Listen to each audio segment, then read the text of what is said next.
భారత సమాఖ్య విశిష్ట లక్షణాలు, కేంద్ర రాష్ట్రాల మధ్య శాసన పరిపాలన సంబంధాలు డిస్కస్ చేసుకుంటాం.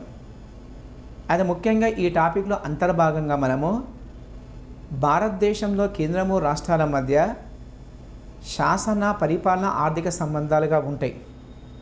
కానీ ముఖ్యంగా మీకు సిలబస్లో మాత్రము శాసన పరిపాలన సంబంధాలు మాత్రమే ఇచ్చారు. అయినప్పుడు విద్యార్థులు సమాఖ్య వ్యవస్థ లక్షణాలు డిస్కస్ చేసుకోవాలి, శాసన సంబంధాలు డిస్కస్ చేసుకోవాలి. అదేవిధంగా తప్పకుండా మీరు పరిపాలన ఆర్థిక సంబంధాలకు డిస్కస్ చేసుకోవాలి.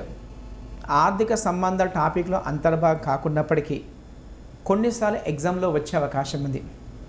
అదేవిధంగా భారత సమాఖ్య వ్యవస్థ యొక్క ఇటీవల విధానం ఏ విధంగా ఉందో డిస్కస్ చేసుకోవాలి. ముఖ్యంగా ఫస్ట్ మనము సమాఖ్య అనగానేమి, what is the meaning of federation. కేంద్రము రాష్ట్రాల మధ్య సంబంధాలను బట్టేసి ప్రభుత్వాలు రెండు రకాలుగా డివైడ్ చేయొచ్చు. కేంద్రము రాష్ట్రాల మధ్య అధికార విభజన బట్టి ప్రభుత్వాలు రెండు రకాలుగా డివైడ్ చేయొచ్చు. అవి ఏక కేంద్ర ప్రభుత్వము మరియు సమాఖ్య ప్రభుత్వము. ముందుగా ఏక కేంద్ర ప్రభుత్వం గురించి చెప్పుకుంటాం. ఏ దేశంలోనైతే అధికారం మొత్తము కూడా ఒకే చోట కేంద్రీకృతమై ఉందనుకోండి, దాన్ని ఏక కేంద్ర ప్రభుత్వంగా చెప్పుకోవచ్చు. అంటే శాసన సంబంధాలు ఒకే ప్రభుత్వానికి ఉంటాయి, పరిపాలన అధికారులు ఒకే ప్రభుత్వానికి ఉంటాయి, ఆర్థిక అధికారం మొత్తం కూడా కేంద్రం దగ్గర కేంద్రీకరించబడింది అనుకోండి, దాన్నే ఏకకేంద్ర ప్రభుత్వంగా చెప్పుకోవచ్చు. ఈ విధంగా ప్రస్తుతం ఏకకేంద్ర ప్రభుత్వం అనేది కొన్ని చిన్న దేశాల్లో అమల్లో ఉంది. అవి ఇంగ్లాండ్ దేశం, ఫ్రాన్స్ దేశం, ఇటలీ దేశం, జపాన్ దేశం. అదేవిధంగా చైనా దేశం పెద్ద దేశం అయినప్పటికీ చైనా దేశంలో ఏకకేంద్ర ప్రభుత్వం అమల్లో ఉంది. ఈ విధంగా ఏకకేంద్ర ప్రభుత్వాన్ని ఇంగ్లీష్లో యూనిటరీ ఫార్మ్ ఆఫ్ గవర్నమెంట్ అంటారు. యూనిటరీ అనే పదము రెండు లాటిన్ భాషా పదాల నుండి వచ్చింది. అవి యూని మరియు టరీ. యూని అనగా ఒకే అని అర్థం, టరీ అంటే అధికారం అని అర్థం. అంటే ఏ దేశంలోనైతే అధికారం మొత్తము కూడా ఒకే చోట కేంద్రీకృతమై ఉందనుకోండి, దాన్ని ఏకకేంద్ర ప్రభుత్వంగా చెప్పుకోవచ్చు. అదేవిధంగా రెండవది సమాఖ్య ప్రభుత్వం. ముఖ్యంగా మీ సిలబస్లో అంతర్భాగంగా సమాఖ్య విశిష్ట లక్షణాల టాపిక్ ఉంది. సమాఖ్య వ్యవస్థను ఇంగ్లీష్లో ఫెడరేషన్ అంటారు, లేదా ఫెడరల్ ఫార్మ్ ఆఫ్ గవర్నమెంట్గా చెప్పుకోవచ్చు. ముందుగా సమాఖ్య అనగానేమి, ఏ దేశంలోనైతే అధికారము కేంద్రము రాష్ట్రాల మధ్య విభజించబడి ఉందనుకోండి, దాన్ని సమాఖ్య ప్రభుత్వంగా చెప్పుకోవచ్చు. అంటే కేంద్ర రాష్ట్రాల మధ్య అధికార విభజన అనేది రాజ్యాంగం ప్రకారం విభజించబడి ఉంటే దాన్ని సమాఖ్య ప్రభుత్వంగా చెప్పుకోవచ్చు. ఈ విధంగా ప్రస్తుతం సమాఖ్య ప్రభుత్వం అనేది పెద్ద దేశాల్లో సాధారణంగా ఉంది. అది అమెరికా దేశము, కెనడా దేశము, ఆస్ట్రేలియా దేశము. అదేవిధంగా భారతదేశంలో పాక్షికంగా సమాఖ్య వ్యవస్థ అమల్లో ఉంది. అంటే సమాఖ్య విశిష్ట లక్షణము కేంద్ర రాష్ట్రాల మధ్య అధికారం విభజించబడడం అనేది దీని ప్రధాన లక్ష్యంగా చెప్పుకోవచ్చు. అదేవిధంగా సమాఖ్య వ్యవస్థను ఇంగ్లీష్లో ఫెడరల్ ఫార్మ్ ఆఫ్ గవర్నమెంట్ అంటారు. ఈ విధంగా ఫెడరేషన్ అనే పదము ఫోడస్ అనే లాటిన్ పదం నుండి వచ్చింది. ఫోడస్ అంటే ఒప్పందంగా చెప్పుకోవచ్చు, అంటే అగ్రిమెంట్గా చెప్పుకోవచ్చు. ఈ విధంగా సమాఖ్య వ్యవస్థ అనేది ఒప్పందం ద్వారా ఏర్పడే ప్రభుత్వంగా చెప్పుకోవచ్చు. ఈ విధంగా అధికారం ఒకే చోట కేంద్రీకరించబడితే ఏకకేంద్ర ప్రభుత్వం అంటారు, మరియు అధికారం వికేంద్రీకరించబడితే సమాఖ్య ప్రభుత్వంగా చెప్పుకోవచ్చు. ఈ విధంగా ప్రపంచంలో మొత్తం రెండు మోడల్స్ ఉన్నాయి. అదేవిధంగా ప్రపంచంలో ముఖ్యంగా మొట్టమొదటి సమాఖ్య వ్యవస్థ తీసుకుంటే అది ఆధునిక కాలంలో అమెరికా సమాఖ్య అనేది మొట్టమొదటి సమాఖ్యగా చెప్పుకోవచ్చు. అమెరికా దేశానికి 1776వ సంవత్సరము జూలై 4వ తారీఖు నాడు స్వాతంత్రం వచ్చింది. అంటే బ్రిటిష్ పరిపాలన నుండి అమెరికా దేశానికి 1776 జూలై 4 నాడు స్వాతంత్రం వచ్చింది. అదేవిధంగా అమెరికా స్వాతంత్రం వచ్చినప్పుడు అమెరికా దేశంలో మొత్తము 13 రాజ్యాలు ఉండేది. ఈ 13 రాజ్యాలు ప్రత్యేకంగా సమావేశమై సమాఖ్య వ్యవస్థ ఏర్పాటు చేశారు. చివరికి 1787 సంవత్సరంలో ఈ 13 రాజ్యాలు కలయిక వల్ల అమెరికా సంయుక్త రాష్ట్రాలు ఏర్పడాయి. అంటే 13 రాష్ట్రాలు ఐక్యమయ్యి 13 రాజ్యాలు ఐక్యమయ్యి అమెరికా సంయుక్త రాష్ట్రాలు ఏర్పడాయి. అందుకనే అమెరికా దేశాన్ని యునైటెడ్ స్టేట్స్ ఆఫ్ అమెరికా అంటారు, అమెరికా సంయుక్త రాష్ట్రాలు అంటారు. అంటే 13 రాజ్యాల కలయిక వల్ల అమెరికా సమాఖ్య వ్యవస్థ ఏర్పడింది. ఇది ఆధునిక కాలంలో ఏర్పడిన మొట్టమొదటి సమాఖ్యగా చెప్పుకోవచ్చు. ప్రస్తుతము అమెరికా సమాఖ్యలో మొత్తము 50 రాష్ట్రాలు ఉన్నాయి. ముఖ్యంగా ఇటీవల కొన్ని ఎగ్జామ్లో బిట్టు వచ్చింది. అది అమెరికా దేశంలో అత్యంత పెద్ద రాష్ట్రము ఏంటిది, లేదా అమెరికా దేశంలో అత్యంత చిన్న రాష్ట్రము ఏదని చెప్పేసి కొన్ని ఎగ్జామ్లో బిట్టు వచ్చింది. అమెరికా దేశంలో మొత్తం 50 రాష్ట్రాలు ఉంటే అలాస్కా రాష్ట్రము అనేది అత్యంత పెద్ద రాష్ట్రంగా చెప్పుకోవచ్చు. అదేవిధంగా రోడ్స్ ద్వీపం అనేది అతి చిన్న రాష్ట్రంగా చెప్పుకోవచ్చు. ఇది కామన్. మీకు ఏంటంటే స్టాక్ జీకే కింద కొన్నిసార్లు ఎగ్జామ్లో వచ్చే అవకాశం ఉంది. అదేవిధంగా ప్రపంచంలో సమాఖ్య వ్యవస్థ పరిశీలిస్తే, అంటే సమాఖ్య ఏ విధంగా ఏర్పడిందో ప్రస్తుతం డిస్కస్ చేస్తాం. ముఖ్యంగా సమాఖ్య వ్యవస్థ అనేది 3 రకాలు ఏర్పడే అవకాశం ఉంది. అవి మొదటి రకము ఐక్యత ద్వారా ఏర్పడవచ్చు, 2 విచ్చిత్ ద్వారా ఏర్పడవచ్చు, 3 ఐక్యత విచ్చిత్ ద్వారా ఏర్పడవచ్చు. ఈ విధంగా సమాఖ్య ఏర్పడడానికి ప్రత్యేకంగా 3 పద్ధతులు ఉన్నాయి. వీటిని ప్రస్తుతం డిస్కస్ చేసుకుంటాం. ఒకటి ఐక్యత ద్వారా, అంటే ప్రపంచంలో కొన్ని సమాఖ్యలు యూనిఫికేషన్ ద్వారా ఏర్పడది. అనగా చిన్న చిన్న రాజ్యాలుగా ఉన్నది, బలహీనంగా ఉన్న రాజ్యాలు వాటి యొక్క రక్షణ కొరకు, వాటి యొక్క అభివృద్ధి కొరకు ఐక్యంగా ఏర్పాటు కావడాన్ని ఐక్యత ద్వారాగా చెప్పుకోవచ్చు. ఈ విధంగా అమెరికా దేశం అనేది ఐక్యత ద్వారా ఏర్పడిన సమాఖ్యకు ఉదాహరణగా చెప్పుకోవచ్చు. అంటే ఇంతకుముందు చెప్పుకున్నట్టు 13 రాజ్యాల కలయిక వల్ల, 13 రాష్ట్రాల కలయిక వల్ల అమెరికా సంయుక్త రాష్ట్రం ఏర్పడేది. అంటే ఈరోజు ఇంగ్లాండ్ వాళ్ళు పరిపాలించు, రేపు మరో వాళ్ళు పరిపాలించవచ్చు అని చెప్పేసి అమెరికా దేశ రాజ్యాంగ పరిషత్ సభ్యులు ఫిలడెల్ఫియా సమావేశమే అమెరికా సంయుక్త రాష్ట్రం ఏర్పాటు చేసి. మేబీ మీకు ఎగ్జామ్లో క్వశ్చన్ రావచ్చు. అంటే అమెరికా సంయుక్త రాష్ట్రము అనేది సమాఖ్య వ్యవస్థగా ఏ సమావేశంలో ఏర్పాటు చేయబడిందంటే ఫిలడెల్ఫియా సమావేశంలో అమెరికా సంయుక్త రాష్ట్రాలు ఏర్పడే. 2 విచ్చిత్ ద్వారా, అంటే ప్రపంచంలో కొన్ని సమాఖ్య దేశాలు డిస్ట్రక్షన్ విచ్చిత్ ద్వారా ఏర్పడిన సమాఖ్యలు ఉన్నాయి. దీనికి కెనడా దేశాన్ని ఎగ్జాంపుల్ చేసుకోవచ్చు. అంటే భౌగోళికంగా పెద్దగా ఉన్న దేశాన్ని పరిపాలనా సౌలభ్యం కొరకు కొన్ని రాష్ట్రాలుగా డివైడ్ చేస్తారు. ఈ విధంగా కొన్ని రాష్ట్రాలుగా విభజించేసి సమాఖ్య వ్యవస్థ ఏర్పాటు చేస్తారు. ఇది పరిపాలనా సౌలభ్యం కొరకు ఏర్పాటు చేసిన వ్యవస్థగా చెప్పుకోవచ్చు. ఈ విధంగా కెనడా దేశము అనేది ప్రపంచంలో 2వ అతిపెద్ద దేశంగా ఉన్నది. అదేవిధంగా కెనడా దేశం అనేదాన్ని పరిపాలనా సౌలభ్యం కొరకు రాష్ట్రాలుగా డివైడ్ చేసి విచ్చిత్ ద్వారా సమాఖ్య వ్యవస్థ ఏర్పాటు చేశారు. తర్వాత 3వ పద్ధతి ఐక్యత విచ్చితి అంటారు. దీన్నే యూనిటీ డిస్ట్రక్షన్ అంటారు.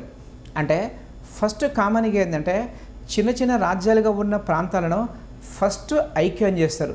తర్వాత పరిపాలనా సౌలభ్యం కొరకు రాష్ట్రాలుగా డివైడ్ చేస్తారు. ఇది యూనిటీ ప్లస్ డిస్ట్రక్షన్ ద్వారా ఏర్పడిన సమాఖ్యకు భారత సమాఖ్యను ఉదాహరణ చెప్పుకోవచ్చు.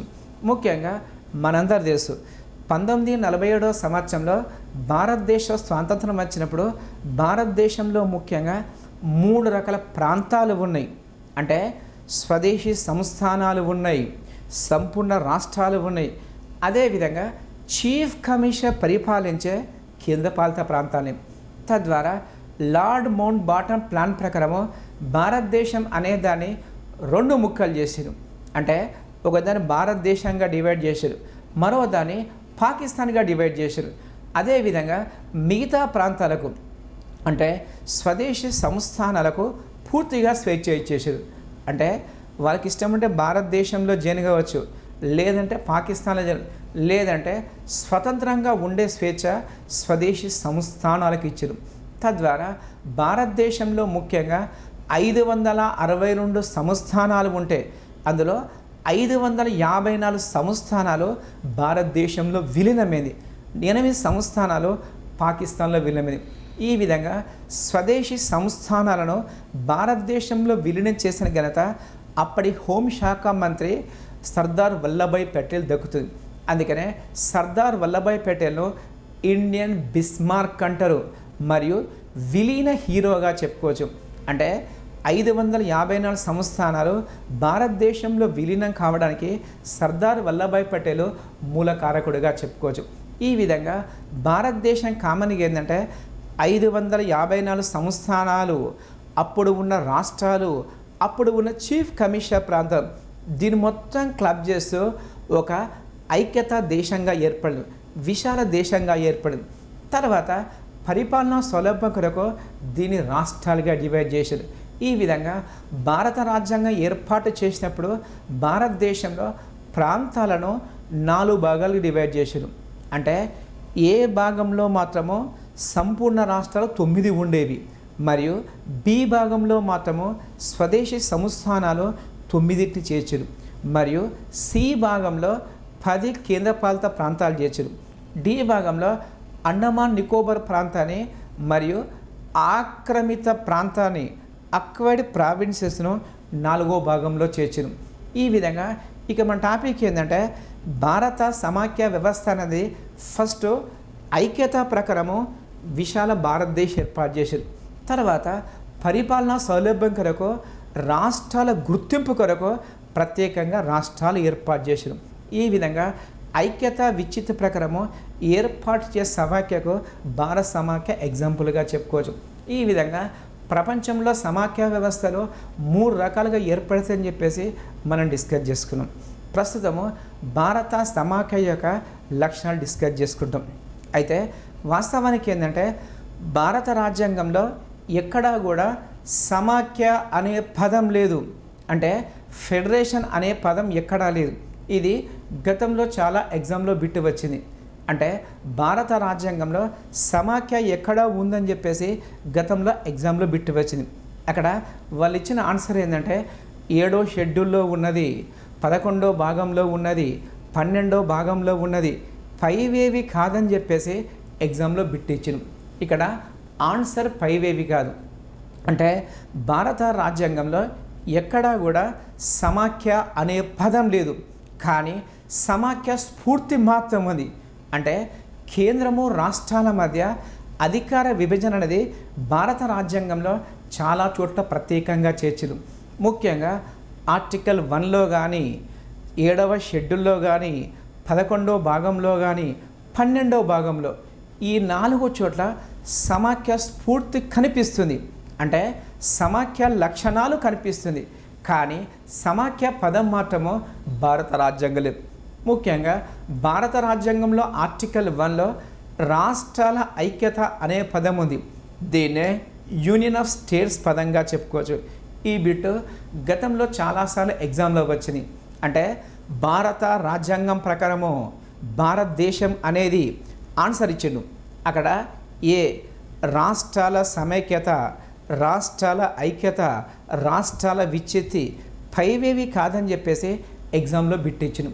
ఇక్కడ ఆన్సరు రాష్ట్రాల ఐక్యత ఆన్సర్.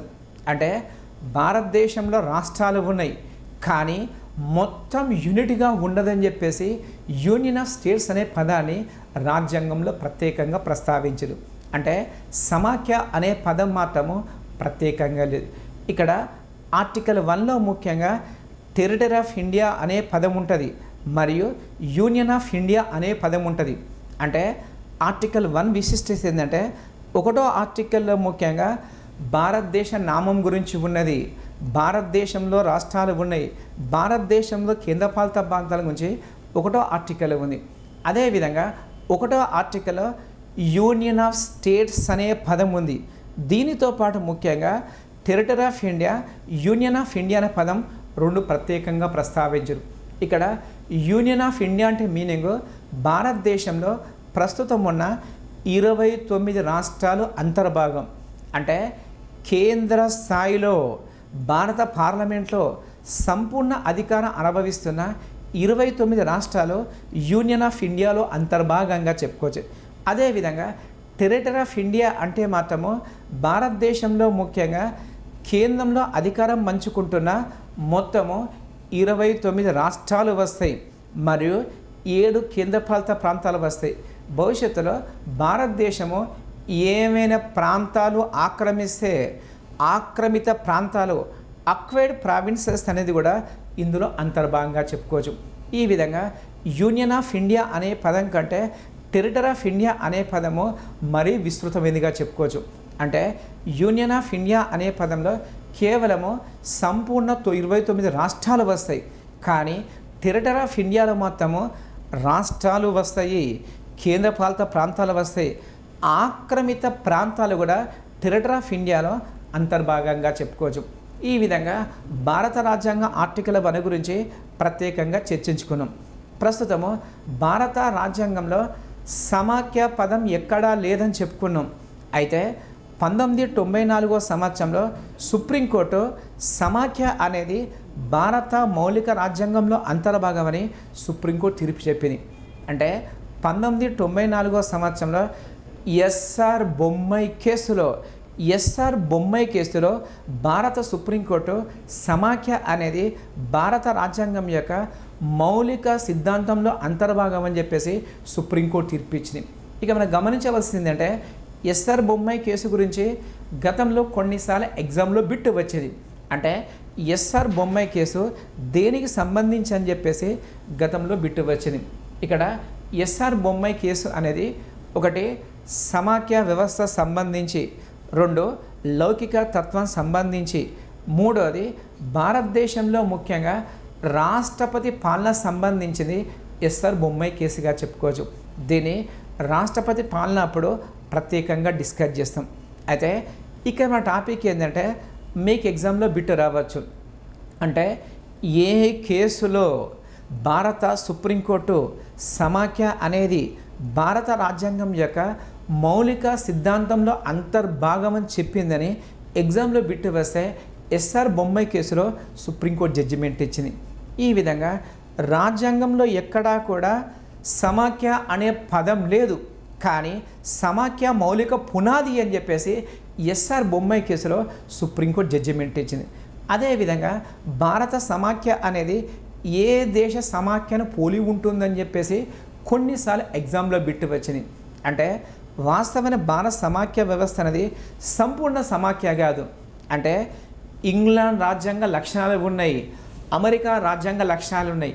అంటే ఇంగ్లాండ్లో ఏకకేంద్ర ప్రభుత్వంలోని కొన్ని అంశాలు స్వీకరించినాం. అదేవిధంగా అమెరికా దేశంలో సమాఖ్య లక్షణాలు కొన్ని స్వీకరించడం. తద్వారా రెండిటి సమ్మేళనంగా భారత సమాఖ్య వ్యవస్థ అనేది కెనడా దేశ సమాఖ్యను పోలి ఉంటుంది. మనకు గతంలో కొన్నిసార్లు ఎగ్జామ్లో బిట్ వచ్చింది. అంటే భారత సమాఖ్య వ్యవస్థ అనేది ఏ దేశ సమాఖ్యను పోలి ఉంటుందంటే కెనడా సమాఖ్యను పోలి ఉంటుంది. అంటే మామూలు సందర్భంలో మాత్రము కేంద్రము రాష్ట్రాల మధ్య అధికారం విభజించబడి ఉంటుంది. కానీ అత్యవసర పరిస్థితుల కాలంలో భారతదేశం పూర్తిగా ఏక కేంద్ర ప్రభుత్వంగా మారే అవకాశం ఉంటుంది. ఇది కెనడా సమాఖ్యలో ఉన్న ప్రత్యేక ప్రాముఖ్యతగా చెప్పుకోవచ్చు. ఈ సిస్టాన్ని భారతదేశం స్వీకరించింది. అదేవిధంగా కొన్నిసార్లు ఎగ్జామ్లో బిట్ వచ్చింది. అంటే భారత రాజ్యాంగంలో సమాఖ్య వ్యవస్థ అనే విధానాన్ని ఎక్కడి నుండి స్వీకరించామని చెప్పేసి కొన్నిసార్లు ఎగ్జామ్లో బిట్ వచ్చింది. దీనికి ఆన్సరు భారత ప్రభుత్వ చట్టము 1935 నుండి. అంటే 1935 సంవత్సరంలో బ్రిటిష్ వారు పరిపాలించినప్పుడు ఇండియన్ గవర్నమెంట్ యాక్ట్ చేసిరు. ఇది ప్రస్తుత భారత రాజ్యాంగానికి దాదాపు 70% మూలాధారంగా చెప్పుకోవచ్చు. తద్వారా 1935 చట్టం నుండి సమాఖ్య అనే విధానాన్ని భారత రాజ్యాంగం స్వీకరించింది. ఇక్కడ గమనించవలసింది ఏంటంటే భారత సమాఖ్య వ్యవస్థను మాత్రము 35 చట్టం నుండి స్వీకరించడం. అదేవిధంగా భారత సమాఖ్య వ్యవస్థ అనేది ఏ దేశ సమాఖ్యను పోలి ఉంటుందంటే అది కెనడా సమాఖ్య. గుర్తుంచుకొని ఈ బిట్టు గతంలో కొన్నిసార్లు వచ్చింది. ప్రస్తుతము భారత సమాఖ్య యొక్క లక్షణాలు డిస్కస్ చేసుకుంటాం. అంటే భారత రాజ్యాంగం ప్రకారం ముఖ్యంగా ఏకకేంద్ర లక్షణాలు ఉన్నాయి, సమాఖ్య లక్షణాలు ఉన్నాయి. రెండిటి సమ్మేళనంగా చెప్పుకోవచ్చు. ఫస్ట్ భారత సమాఖ్య యొక్క లక్షణాలు డిస్కస్ చేసుకుంటాం. ఇది ముఖ్యంగా మనము 7 అంశాల ప్రాతిపదికన భారత సమాఖ్య లక్షణం ప్రత్యేకంగా విశ్లేషించవచ్చు. అందులో ఒకటి ద్వంద్వ ప్రభుత్వం, దీన్నే డ్యూయల్ గవర్నమెంట్ అంటారు. అంటే భారతదేశంలో ముఖ్యంగా కేంద్ర స్థాయిలో కేంద్ర ప్రభుత్వం ఉంటుంది, అది దేశాన్ని మొత్తం పరిపాలిస్తుంది. అనగా దేశంలో ప్రతి ప్రాంతానికి కేంద్ర ప్రభుత్వానికి పూర్తిగా అధికారం ఉంటుంది. దీన్ని కేంద్ర ప్రభుత్వంగా చెప్పుకోవచ్చు. అదేవిధంగా ప్రతి రాష్ట్రంలో రాష్ట్ర స్థాయిలో ప్రత్యేకంగా రాష్ట్ర ప్రభుత్వం ఉంటుంది. అంటే రాష్ట్ర ప్రభుత్వం అనేది రాష్ట్రాన్ని పరిపాలిస్తుంది మరియు కేంద్ర ప్రభుత్వం అనేది దేశాన్ని మొత్తం పరిపాలిస్తుంది. దీన్నే ద్వంద్వ ప్రభుత్వంగా చెప్పుకోవచ్చు. ఈ విధంగా కేంద్ర రాష్ట్ర ప్రభుత్వాలు రెండు కూడా రాజ్యాంగం ప్రకారం ఏర్పడతాయి. రాజ్యాంగం ప్రకారము అధికారం చెలాయిస్తాయి. కానీ ఇంగ్లాండ్ దేశంలో మాత్రము ఏకకేంద్ర ప్రభుత్వం అమల్లో ఉంది. అక్కడ కేవలము ఒకే ప్రభుత్వం ఉంటుంది, అది దేశాన్ని మొత్తం పరిపాలిస్తుంది. అంటే ఇంగ్లాండ్లో ఒకే గవర్నమెంట్ ఏకకేంద్ర ప్రభుత్వం ఉదాహరణగా చెప్పుకోవచ్చు. కానీ భారతదేశంలో 2 ప్రభుత్వాలు సమాఖ్య ప్రభుత్వం ఉదాహరణగా చెప్పుకోవచ్చు. రెండవది అధికార విభజన, దీన్నే డివిజన్ ఆఫ్ పవర్స్ అంటారు. అంటే భారత సమాఖ్య వ్యవస్థలో అధికారాలు కేంద్ర రాష్ట్రాల మధ్య స్పష్టంగా విభజించబడింది. దీని గురించి 7వ షెడ్యూల్ ప్రత్యేకంగా పేర్కొన్నారు. అంటే కేంద్ర అధికార పరిధి ఏంటిది, రాష్ట్రాల అధికార పరిధి ఏంటిది, ఒకవేళ ఉమ్మడిగా ఏం అధికారం ఉంటుంది, ప్రతి అంశం గురించి 7th షెడ్యూల్లో ప్రత్యేకంగా ప్రస్తావించారు.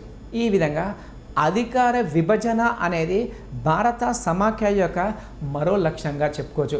అదేవిధంగా 3వ లక్షణము లిఖిత రాజ్యాంగం. అంటే భారత సమాఖ్య మరో లక్షణము రిటర్న్ కాన్స్టిట్యూషన్గా చెప్పుకోవచ్చు. ముఖ్యంగా ప్రపంచంలో సమాఖ్య వ్యవస్థలో రాజ్యాంగాలు తప్పకుండా లిఖితబద్ధంగా ఉండాలి.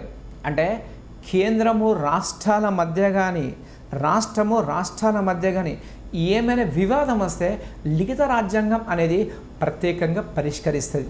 అంటే లిఖిత రాజ్యాంగంలో ప్రతి అంశం వ్రాయబడి ఉంటుంది. తద్వారా కేంద్రము రాష్ట్ర ప్రభుత్వాలు వాటి అధికార పరిధిలో పరిపాలించుకునే అవకాశము ప్రత్యేకంగా కల్పించబడుతుంది. అదేవిధంగా 4వ లక్షణం తీసుకుంటే దృఢ రాజ్యాంగము అంటారు. దీన్నే రిజిడ్ కాన్స్టిట్యూషన్ అంటారు. అంటే రాజ్యాంగం సవరించే పద్ధతిని బట్టి 2 రకాలుగా చెప్తారు. ఒకదాన్ని దృఢ రాజ్యాంగము అంటారు, రెండోది అదృఢ రాజ్యాంగం అంటారు. అంటే ఏ దేశ రాజ్యాంగాన్ని అయితే సవరించిన కష్టంగా ఉందో దాన్నే దృఢ రాజ్యాంగంగా చెప్పుకోవచ్చు. అదేవిధంగా ఏ దేశ రాజ్యాంగాన్ని అయితే సవరించే విధానము అత్యంత సులభంగా ఉందనుకోండి, దాన్ని అదృఢ రాజ్యాంగంగా చెప్పుకోవచ్చు. ఈ విధంగా భారత రాజ్యాంగం అనేది దృఢ అదృఢ సమ్మేళనంగా చెప్పుకోవచ్చు. అంటే కొన్ని అంశాలను మాత్రము అత్యంత సులభంగా సవరిస్తాం, కొన్ని అంశాలను మాత్రము కష్టంగా సవరిస్తాం. అయితే భారత రాజ్యాంగంలో ఉన్న దృఢ లక్షణం అనేది భారత సమాఖ్య యొక్క మరో లక్ష్యంగా చెప్పుకోవచ్చు. అంటే కొన్ని ముఖ్యాంశాలు సవరించాలంటే పార్లమెంటు ఉభయ సభలతో పాటు కనీసము సగం రాష్ట్రాల అసెంబ్లీ సవరిస్తేనే రాజ్యాంగం సవరించవచ్చు. అంటే భారత రాజ్యాంగం అనేదాన్ని 368వ ఆర్టికల్ ప్రకారము 3 విధాలుగా సవరించవచ్చు. ఇది మీ అందరూ తెలిసిందే. అయితే రాజ్యాంగంలో కొన్ని అంశాలు సవరించాలంటే భారత పార్లమెంటు సింపుల్ మెజార్టీతో సవరిస్తుంది. అంటే సాధారణ మెజార్టీతోటి పార్లమెంట్ ఉభయ సభలో రాజ్యాంగంలో కొన్ని అంశాలు సవరించవచ్చు. ఇది పూర్తిగా అదృఢ లక్ష్యంగా చెప్పుకోవచ్చు. రెండవది రాజ్యాంగంలో కొన్ని అంశాలు సవరించాలంటే పార్లమెంటు ప్రత్యేక మెజార్టీతో సవరిస్తుంది. ఇది కాస్త కష్టమైన పద్ధతిగా చెప్పుకోవచ్చు. అదేవిధంగా అత్యంత కష్టమైన అంశాలు ఉంటే భారత పార్లమెంటు ప్రత్యేక మెజార్టీతో ఆమోదించాలి మరియు కనీసం సగం రాష్ట్రాలు అంటే 29 రాష్ట్రాలు ఉంటే కనీసము 15 రాష్ట్రాల అసెంబ్లీలు ఆమోదిస్తే రాజ్యాంగం సవరించవద్దు. ఇది అత్యంత క్లిష్టమైన పద్ధతిగా చెప్పుకోవచ్చు. అంటే రాజ్యాంగాన్ని సవరించడంలో రాష్ట్రాలకు కూడా ప్రత్యేకంగా హక్కు కల్పించరు. ఇది దృఢ రాజ్యాంగ లక్షణంగా చెప్పుకోవచ్చు. ఈ విధంగా భారత రాజ్యాంగంలో పేర్కొన్న దృఢ లక్షణం అనేది భారత సమాఖ్య వ్యవస్థ యొక్క విశిష్ట లక్షణంగా చెప్పుకోవచ్చు. ఇటీవల గూడ్స్ అండ్ సర్వీసెస్ ట్యాక్స్ను భారత పార్లమెంట్ ఆమోదించింది. ముఖ్యంగా గూడ్స్ అండ్ సర్వీసెస్ ట్యాక్స్ వస్తువుల సేవల పన్ను అనేది 3వ పద్ధతి ద్వారా పార్లమెంట్ చట్టం చేసింది. అంటే ఫస్ట్ పార్లమెంట్లో ఉభయ సభలో ప్రత్యేక మెజార్టీతోటి దీన్ని ఆమోదించింది. తర్వాత భారతదేశంలో 16 రాష్ట్రాలు మరియు ఢిల్లీ కేంద్రపాలిత ప్రాంతం అంటే 17 అసెంబ్లీలో ఆమోదించిన తర్వాత ఇటీవల సెప్టెంబర్ 8వ తారీఖు నాడు రాష్ట్రపతి సంతకం చేయడంతో జిఎస్టీ అనేది చట్టంగా మారింది. అంటే రాజ్యాంగంలో కొన్ని అంశాలు సవరించాలంటే అత్యంత క్లిష్టమైన పద్ధతి ఉంది. దీన్నే దృఢ లక్షణంగా చెప్పుకోవచ్చు. ఈ విధంగా దృఢ లక్షణం అనేది భారత సమాఖ్య వ్యవస్థ యొక్క మరో లక్షణంగా చెప్పుకోవచ్చు. తర్వాత 5వ లక్షణం, ఇది రాజ్యాంగ ఔన్నత్యం అంటారు. దీన్నే సుప్రమసీ ఆఫ్ ఇండియన్ కాన్స్టిట్యూషన్ అంటారు. అంటే భారతదేశంలో కేంద్ర ప్రభుత్వం ఉంది, రాష్ట్రంలో రాష్ట్ర ప్రభుత్వం ఉంది, ప్రత్యేకంగా కేంద్ర పాలిత ప్రాంతాలు ఉన్నాయి. అయితే ఏది ముఖ్యమని చెప్పేసి ప్రశ్న వచ్చినప్పుడు అన్నిటికన్నా ముఖ్యమైనది భారత రాజ్యాంగం. అంటే కేంద్రం మీద ఆధిపత్యం చెలాయిస్తుంది, రాష్ట్రం మీద ఆధిపత్యం చెలాయిస్తుంది. ముఖ్యంగా భారతదేశంలో ప్రతి పరిపాలన విధానంలో, ప్రతి చట్ట నిర్మాణంలో రాజ్యాంగం అనేది ఔన్నత్యం కనిపిస్తుంది. ఈ విధంగా భారత సమాఖ్య యొక్క మరో లక్షణము రాజ్యాంగ ఔన్నత్యంగా చెప్పుకోవచ్చు. తర్వాత 6వ లక్షణము స్వతంత్ర న్యాయ వ్యవస్థ. దీన్నే ఇండిపెండెంట్ జ్యుడిషియరీ అంటారు. ముఖ్యంగా భారతదేశంలో సుప్రీంకోర్టు సర్వస్వతంత్రంగా ఏర్పడ్డది. అంటే రాజ్యాంగబద్ధంగా విధులు సర్వస్వతంత్రంగా నిర్వహిస్తుంది. ముఖ్యంగా భారతదేశంలో ప్రభుత్వాంగాలు 3 రకాలు ఉన్నాయి. ఒకటోది శాసన నిర్మాణ శాఖ, దీన్నే లెజిస్లేచర్ అంటారు. అంటే భారతదేశం కావాల్సిన శాసనాలను చేసే అధికారము శాసన నిర్మాణ శాఖకు ఉంటుంది. దీన్ని భారతదేశంలో పార్లమెంట్ అంటున్నాం. అదేవిధంగా కార్యనిర్వాహక శాఖ, దీన్నే ఎగ్జిక్యూటివ్ అంటారు. అంటే శాసన నిర్మాణ శాఖ అనేది చట్టాలు చేసిందనుకోండి, దాన్ని అమలు చేసే అధికారము కార్యనిర్వాహక శాఖకు ఉంటుంది. ఇది భారతదేశంలో మంత్రిమండలి ప్రభుత్వ ఉద్యోగులు కార్యనిర్వాహక శాఖలో అంతర్భాగంగా చెప్పుకోవచ్చు. అదేవిధంగా 3వ ప్రభుత్వాంగము న్యాయశాఖ అంటారు. దీన్నే జ్యుడిషియల్ వ్యవస్థగా చెప్పుకోవచ్చు. అంటే మిగతా 2 ప్రభుత్వాంగాలు రాజ్యాంగబద్ధంగా పోతున్నాయా, రాజ్యాంగ వ్యతిరేకంగా పోతున్నాయి.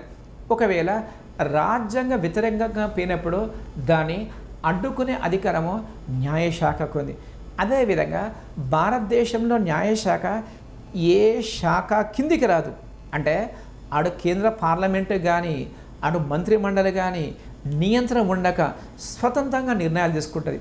అంటే భారత రాజ్యాంగం ప్రకారము లభించిన అధికారాలను న్యాయశాఖ నిర్వహిస్తుంది.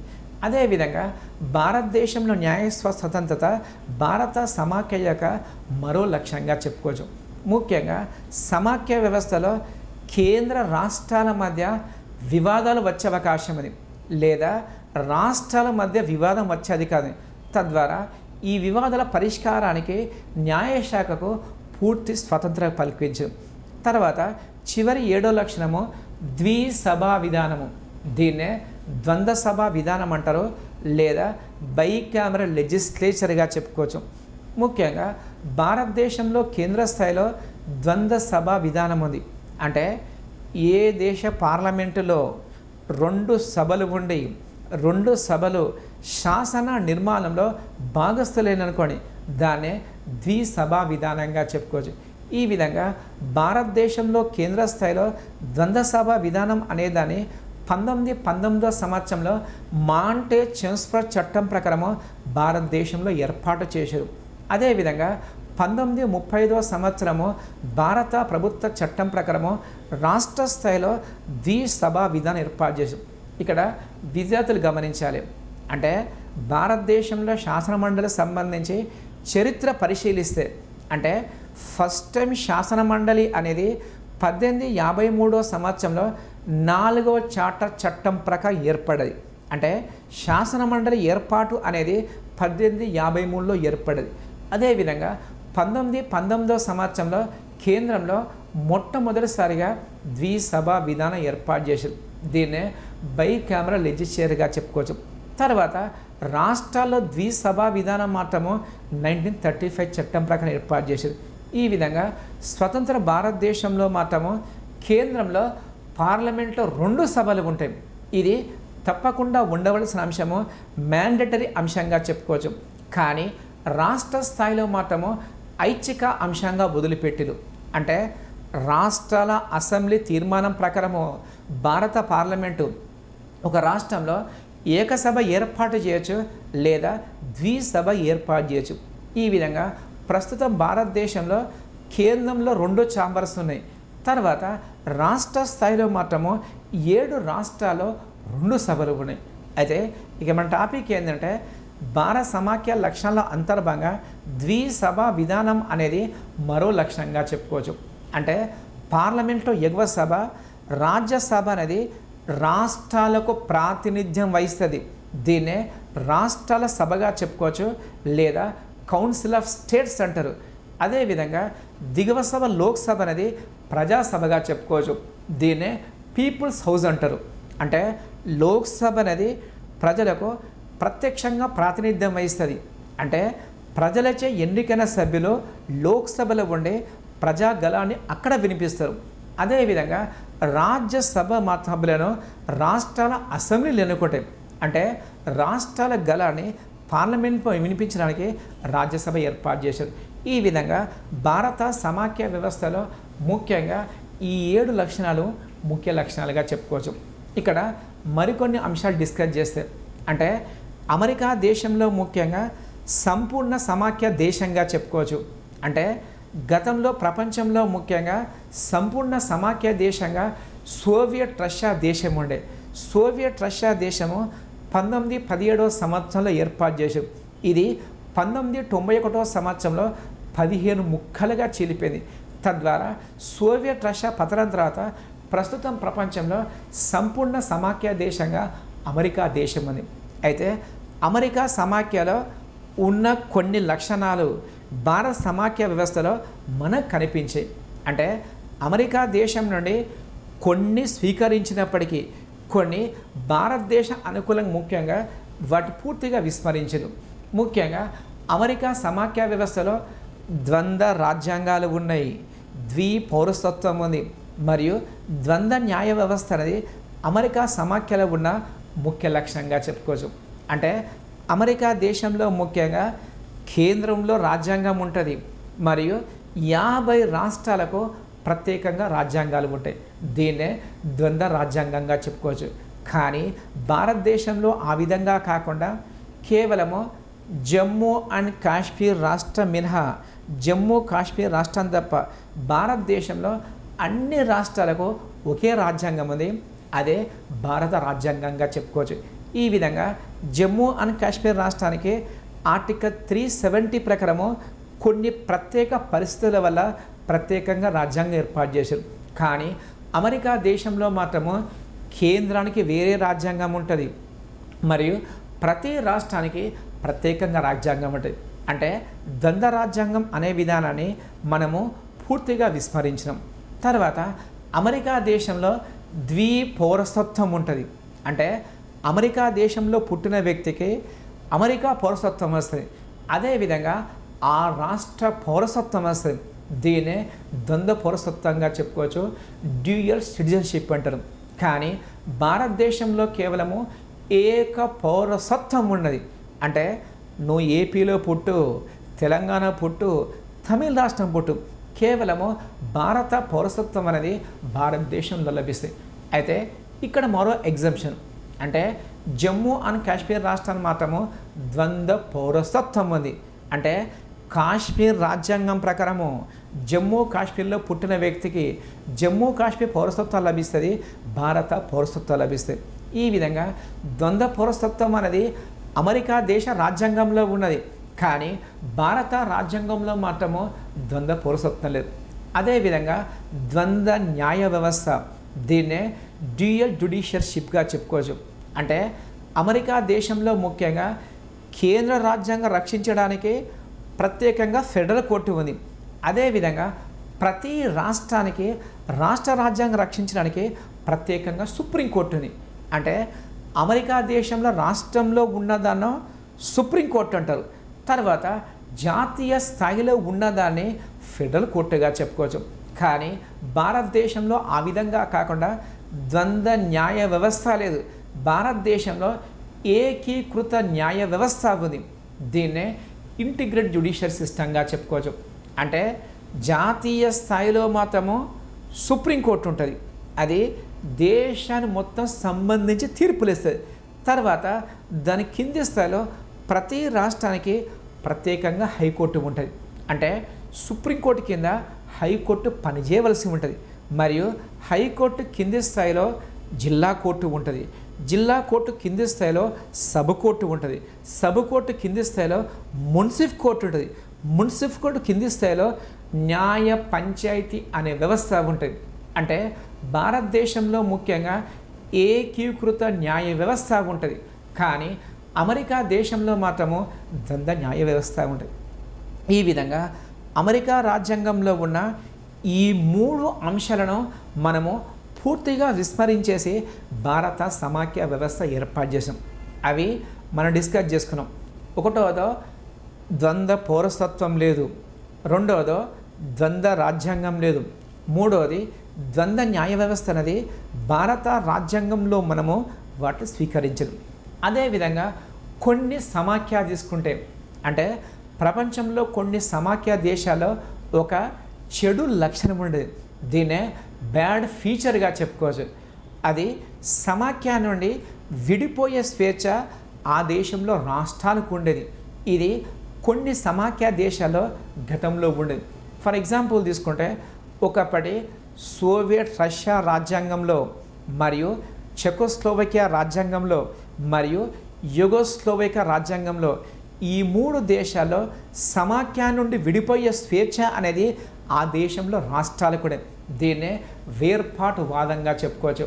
అంటే ఒక ప్రాంతము అనేది ప్రత్యేక రాష్ట్రం కాదు, ఒక ప్రాంతం అనేది ప్రత్యేక దేశమయ్యే స్వేచ్ఛ ఈ సమాఖ్యలు ఉండేది. ఈ విధంగా అందుకనే ప్రపంచంలో గతంలో సంపూర్ణ సమాఖ్య దేశం అంటే సోవియట్ రష్యా సమాఖ్య చెప్పుకోవచ్చు. తద్వారా ఈ చెడు లక్షణం వల్ల సోవియట్ రష్యా అనేది 1991వ సంవత్సరంలో 15 ముక్కలుగా చీలిపోయింది. అంటే సమాఖ్య నుండి విడిపోయే స్వేచ్ఛ అనేది సోవియట్ రాజ్యాంగం కల్పించడం వల్ల సోవియట్ రష్యా అనేది 15 దేశాలుగా ప్రస్తుతం చీలిపోయింది.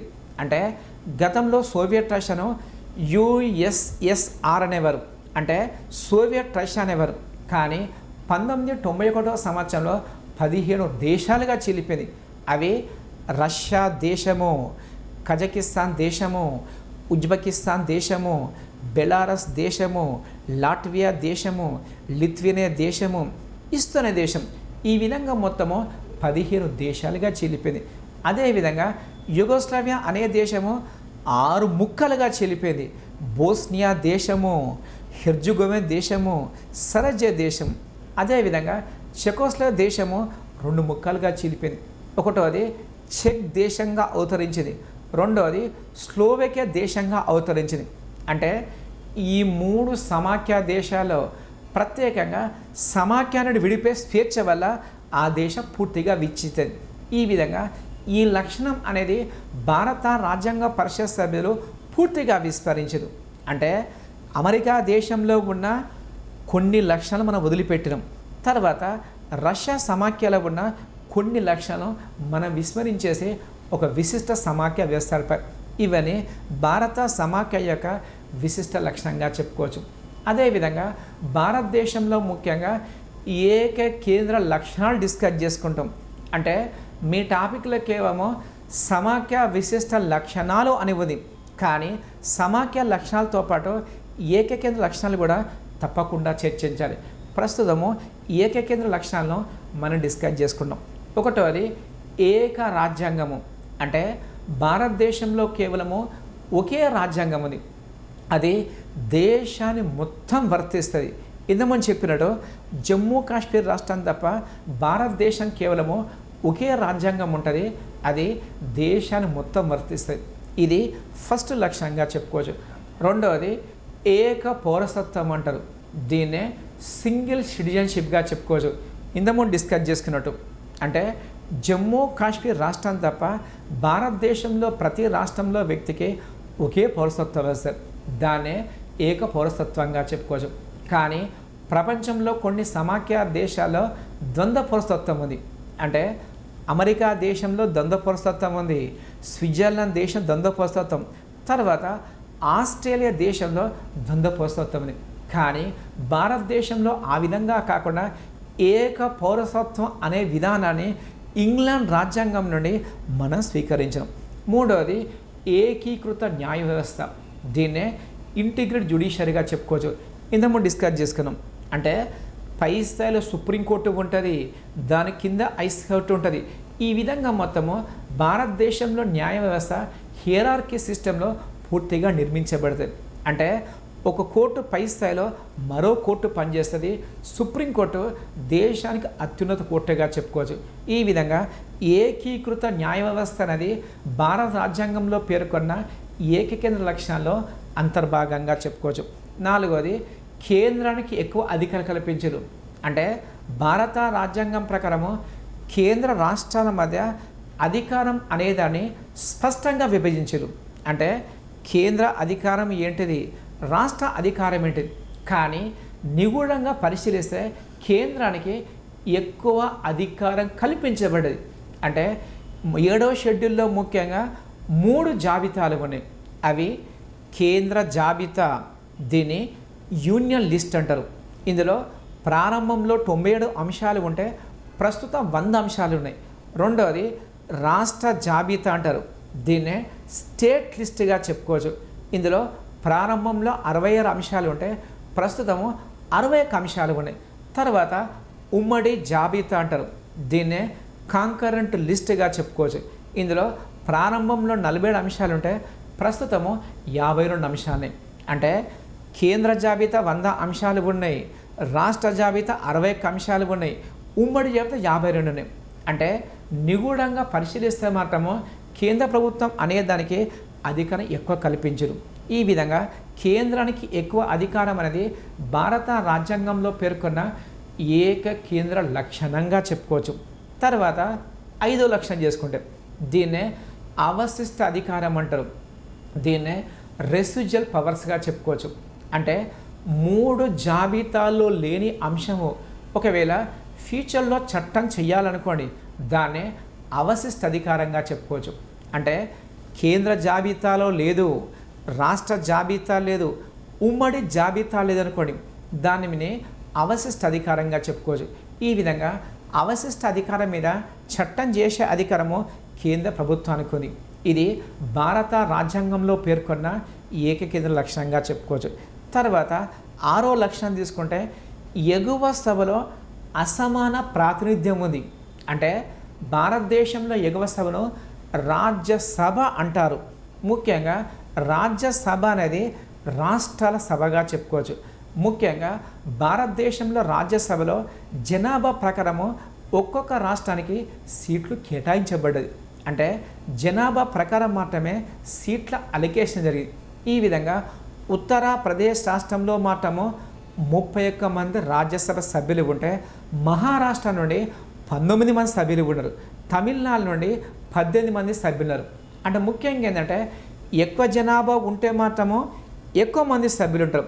అదేవిధంగా సిక్కిం రాష్ట్రము, గోవా రాష్ట్రము, మిజోరాం రాష్ట్రము, నాగాలాండ్ రాష్ట్రం, చిన్న చిన్న రాష్ట్రాలకు కేవలము ఒకే సభ్యుడు ఉంటారు. ఈ విధంగా ఉత్తరప్రదేశ్ రాష్ట్రంలో 31 మెంబర్స్ ఉన్నారు, మరియు చిన్న రాష్ట్రాల్లో కేవలము ఒకే సభ్యుడు ఉండడం. ఈ విధంగా ఎగువ సభలో అసమాన ప్రాతినిధ్యం అనేది ఏకకేంద్ర లక్షణంగా చెప్పుకోవచ్చు. కానీ అమెరికా దేశంలో ఈ విధంగా లేదు. అంటే అమెరికా దేశ కాంగ్రెస్ అంటే అమెరికా పార్లమెంటును కాంగ్రెస్ అంటారు. ఈ కాంగ్రెస్లో 2 ఛాంబర్స్ ఉంటాయి. అందులో ఎగువ సభను సెనేట్ అంటారు. ఇందులో 100 మంది సభ్యులు ఉంటారు. మరియు దిగువ సభను హౌస్ ఆఫ్ రిప్రజెంటేటివ్స్ అంటారు. ఇందులో 438 మెంబర్స్ ఉంటారు. అయితే ఇక మన టాపిక్ ఏంటంటే అమెరికా దేశ ఎగువ సభ సెనేట్లో మొత్తం 100 మంది సభ్యులు ఉంటే అక్కడ ఒక్కొక్క రాష్ట్రం నుండి 2 సభ్యులు ఉంటారు. అంటే అలాస్కా రాష్ట్రం నుండి 2 సభ్యులు ఉంటారు. కాలిఫోర్నియా రాష్ట్రం నుండి 2 సభ్యులు ఉంటారు. మరియు అత్యంత చిన్న రాష్ట్రము రోడ్స్ ఐలాండ్ నుండి కేవలం 2 ఉంటారు. ఈ విధంగా అమెరికా దేశంలో ముఖ్యంగా రాష్ట్రాల మధ్య ఎగువ సభలో సమాన ప్రాతినిధ్యం ఉంది. ఇది సమాఖ్య లక్షణంగా చెప్పుకోవచ్చు. కానీ భారత రాజ్యాంగంలో మాత్రము ఎగువ సభలో అసమాన ప్రాతినిధ్యం అనేది మరో లక్షణంగా చెప్పుకోవచ్చు. తర్వాత 7వ లక్షణం తీసుకుంటే ఇది రాజ్యాంగ సవరణ విధానం.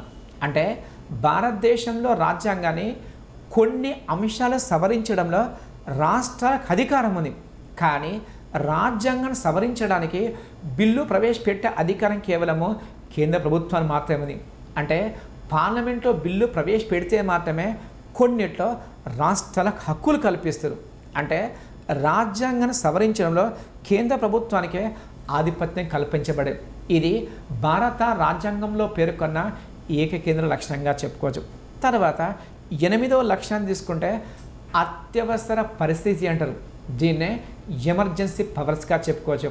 అంటే భారతదేశంలో ముఖ్యంగా కొన్ని క్లిష్ట పరిస్థితులు ఉన్నప్పుడు భారత రాష్ట్రపతికి రాజ్యాంగము ఎమర్జెన్సీ పవర్స్ కల్పించింది. అంటే 352 ఆర్టికల్ ప్రకారము నేషనల్ ఎమర్జెన్సీ విధించే అధికారము భారత రాష్ట్రపతికి. దీనికి కేంద్ర క్యాబినెట్ అనేది లిఖితపూర్వకంగా సలహా ఇచ్చిన తర్వాత మాత్రమే రాష్ట్రపతి ఆ విధంగా విధిస్తారు. ఒకవేళ భారతదేశంలో ఎమర్జెన్సీ విధించిందనుకోండి, అప్పుడు రాష్ట్రాలు మొత్తం కూడా కేంద్రం గుప్పిట్లో పనిచేయాలి. అంటే భారతదేశం దాదాపు ఏక కేంద్ర ప్రభుత్వంగా మారే అవకాశం ఉంది. ఈ విధంగా రాజ్యాంగంలో పేర్కొన్న అత్యవసర అధికారాలు కూడా భారత రాజ్యాంగం యొక్క ఏకకేంద్ర లక్షణంగా చెప్పుకోవచ్చు. తర్వాత 9వ లక్షణం, దీన్నే అఖిల భారత సర్వీసులు అంటారు. దీన్నే ఆల్ ఇండియా సర్వీసెస్గా చెప్పుకోవచ్చు.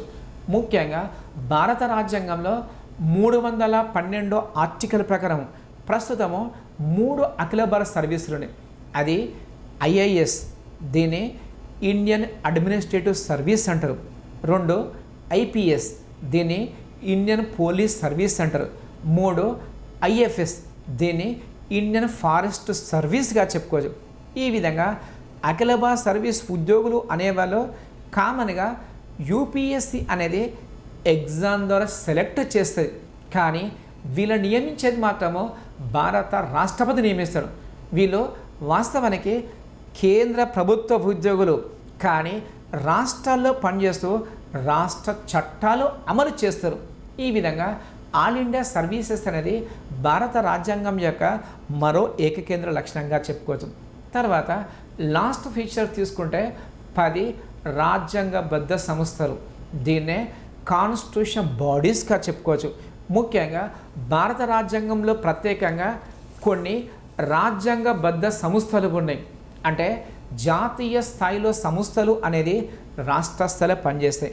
ఫర్ ఎగ్జాంపుల్ తీసుకుంటే 324 ఆర్టికల్ ప్రకారము కేంద్రంలో ఎలక్షన్ కమిషన్ ఏర్పడేది.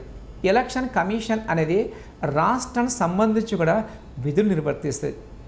అంటే రాష్ట్రంలో ఎమ్మెల్యే ఎలక్షన్స్, రాష్ట్రంలో ఎమ్మెల్సీ ఎలక్షన్స్, ఈ మొత్తం కూడా కేంద్ర ఎలక్షన్ కమిషన్ నిర్వహిస్తుంది. అదేవిధంగా రాష్ట్రంలో ప్రత్యేకంగా ఎన్నికల అధికారి ఉంటాడు, ఎలక్టరల్ ఆఫీసర్ ఉంటాడు. ఇతన్ని కేంద్ర ప్రధాన ఎన్నికల కమిషనర్ నియమిస్తాడు.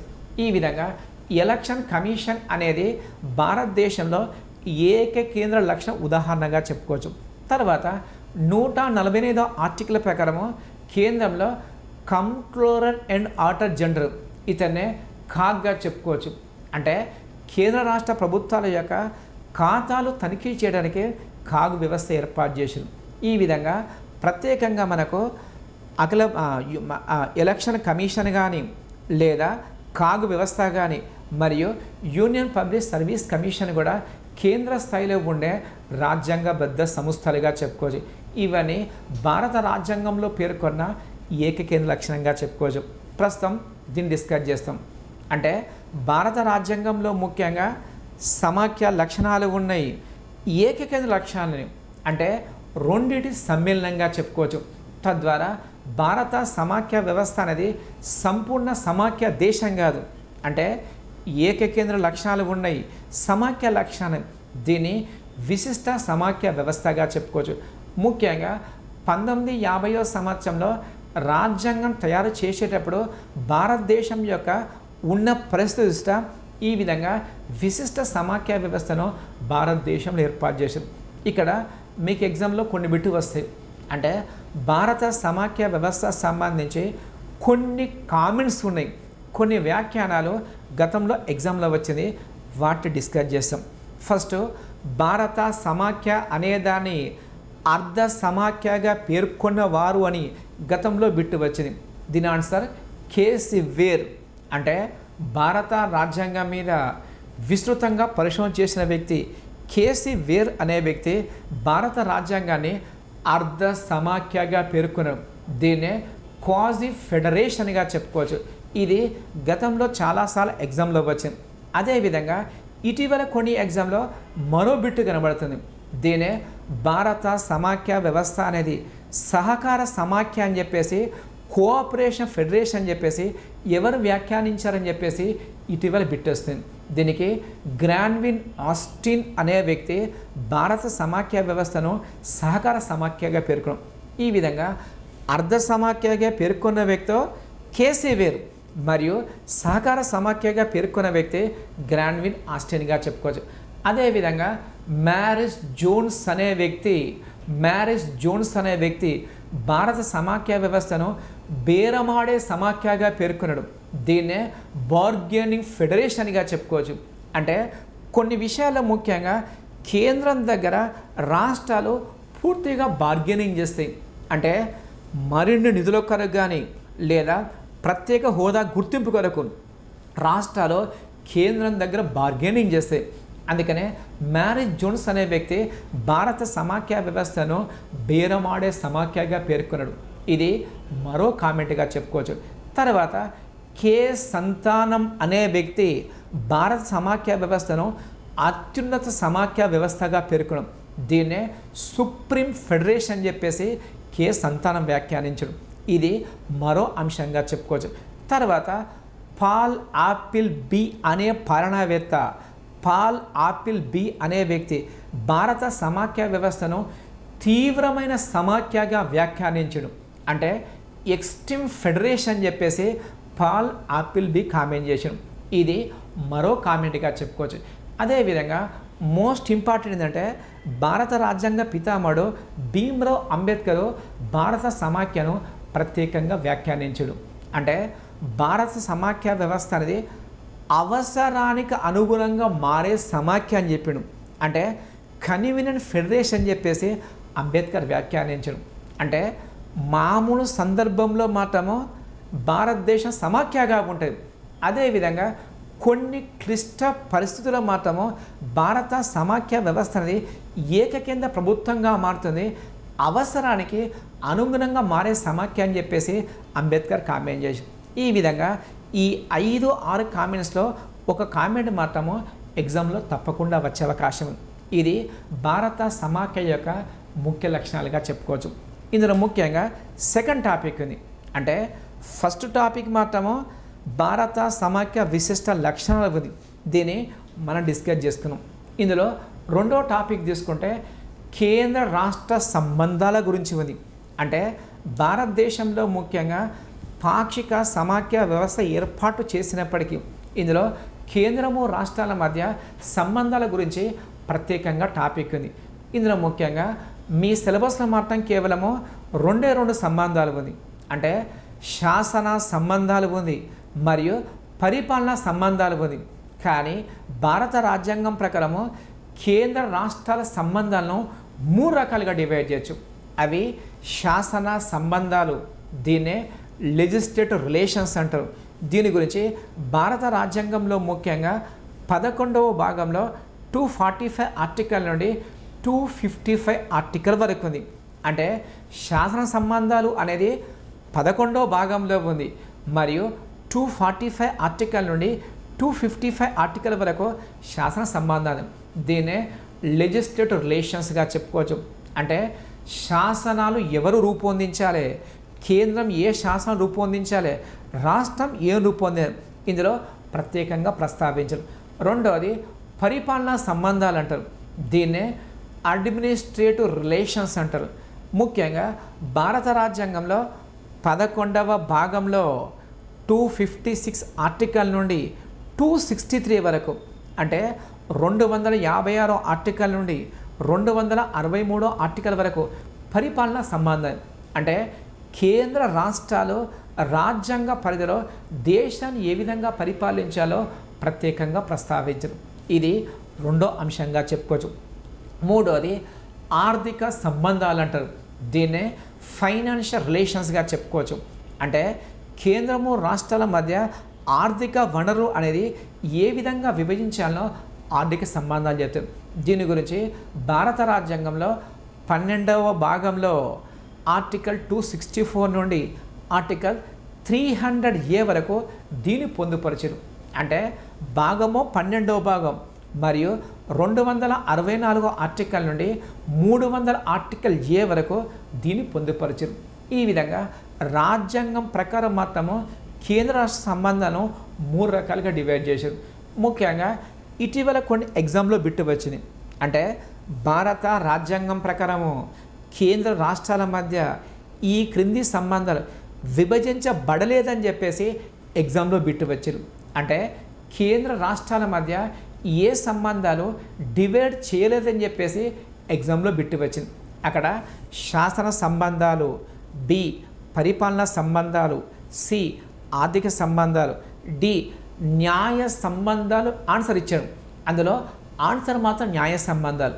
అంటే శాసన పరిపాలన ఆర్థిక సంబంధాలు రాజ్యాంగంలో స్పష్టంగా విభజించరు, కానీ న్యాయ సంబంధాలు మాత్రము ప్రత్యేకంగా విభజించారు.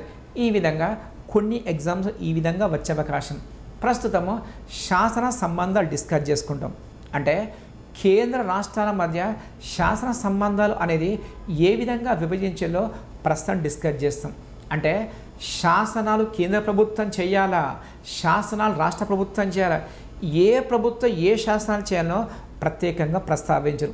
మనం చెప్పుకున్నట్టు 11వ భాగంలో 245 ఆర్టికల్ నుండి 255 ఆర్టికల్ వరకు శాసన సంబంధాల గురించి ప్రత్యేకంగా ప్రస్తావించరు. ఇందులో 245 ఆర్టికల్ ప్రకారము శాసన సంబంధాల గురించి ఫస్ట్ అంశం ఉంది. అంటే భారత పార్లమెంటు అనేది చట్టం నిర్మించే అధికారం ఉంది మరియు రాష్ట్ర స్థాయిలో రాష్ట్ర శాసన నిర్మాణ శాఖ చట్టం చేస్తుంది.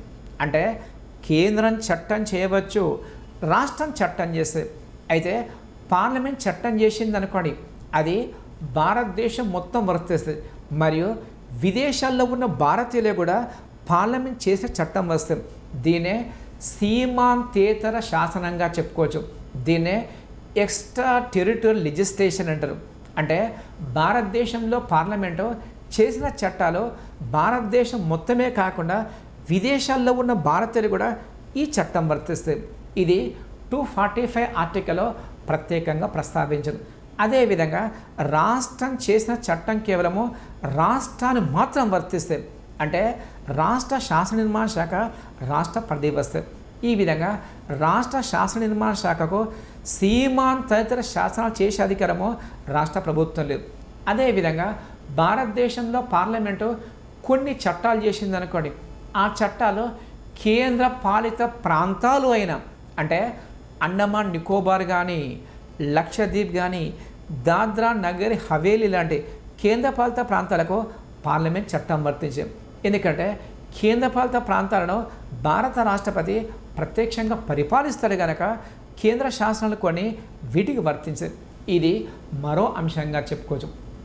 తర్వాత 246 ఆర్టికల్ తీసుకుంటే 246 ఆర్టికల్లో ప్రత్యేకంగా 3 జాబితాలు పేర్కొన్నారు. అంటే కేంద్రము రాష్ట్రాల మధ్య శాసన సంబంధాల అంతర్భాగంగా 3 జాబితాలు.